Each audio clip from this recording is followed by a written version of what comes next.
toning paper with charcoal and subtractive drawing. Let's begin. You'll need 1 or 2 pieces of paper, a soft paper towel or piece of old t-shirt, a sandpaper pad or piece of sandpaper, an eraser. I'm using an eraser on top of a pencil. Willow or vine charcoal. Remember, on the real wood you can see the wood grain.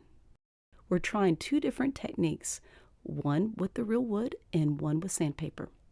The first technique we're starting with is the actual real wood charcoal.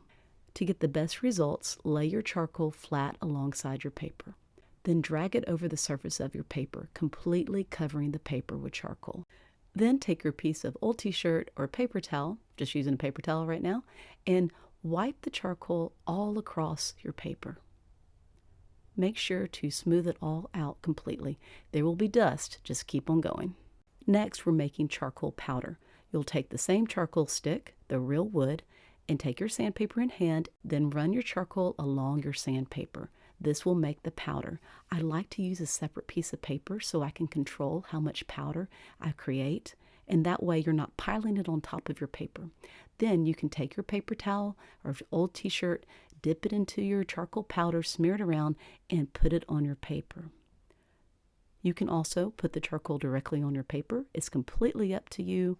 If you put it directly on your paper, you have less control.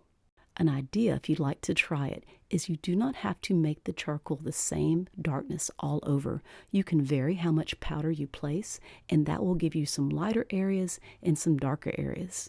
I encourage you to try both techniques and then choose the one you want to work on. It's time to use our eraser to draw. Sounds crazy, right? But your paper is already toned with charcoal, so all you got to do is start drawing with your eraser. As your eraser goes across the charcoal, it will lighten and you will see your drawing in action. Go ahead and start working on adding in your shapes and highlights with your eraser, and then you can go back in with the charcoal and add in the shadows and the darker values. It's basically the process of pushing and pulling. You are pushing it darker and then pulling out the charcoal to make it lighter. Back and forth between the charcoal and your eraser until you create your drawing. If you make a mistake, it's really easy to fix.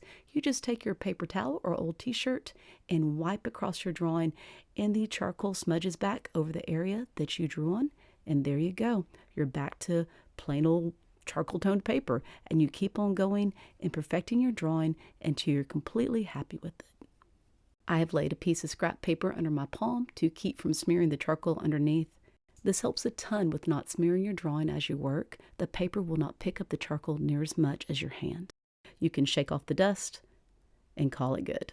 If you've used a scrap paper to lay your hand upon, sometimes it makes a little mark. You can go back and fix this just by adding more charcoal and wiping a paper towel or old t-shirt across your drawing, and it takes the mark away.